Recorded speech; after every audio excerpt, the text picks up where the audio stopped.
Russian military appears to have in place Pantsir air defense systems on top of at least 2 different government buildings in Moscow, including the Ministry of Defense's headquarters.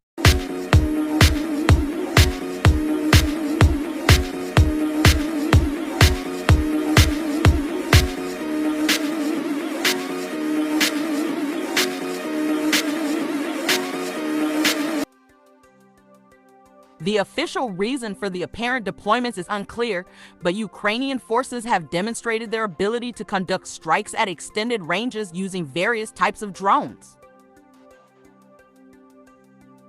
There could be other explanations, including this just being part of an ostensible exercise of some kind.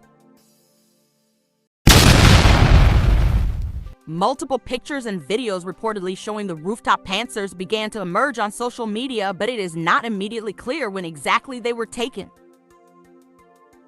In addition to the one on top of the headquarters of Russia's defense ministry, another looks to have been craned onto a building that is slightly closer to the city center and that Google Maps says belongs to the country's Ministry of Education. It is unclear what specific versions of the Pantsir system are seen in the imagery, but they appear to be variants with the improved search radar.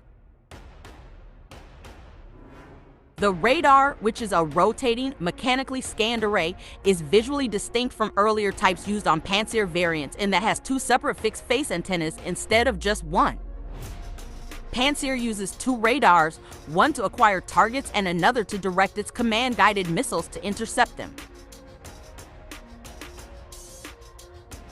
It is intended to primarily provide a point defense capability against various aerial threats, including fixed-wing aircraft, helicopters, drones, and cruise missiles. It also has at least some ability to engage artillery rockets, mortar rounds, and bombs.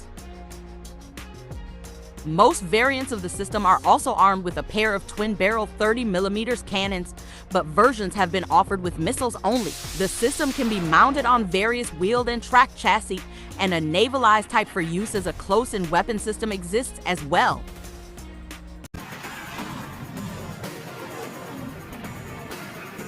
The SOTS radar is said to increase the range at which targets can be detected and how many targets can be tracked at once, and how accurately they can then be engaged. This was reportedly a product of lessons learned from the less than stellar performance of earlier Pantsir types in Syria.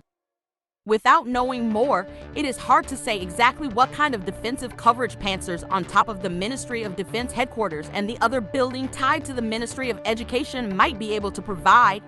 The systems would offer protection and a ring around these sites and would have better overall fields of fire thanks to their elevated positions.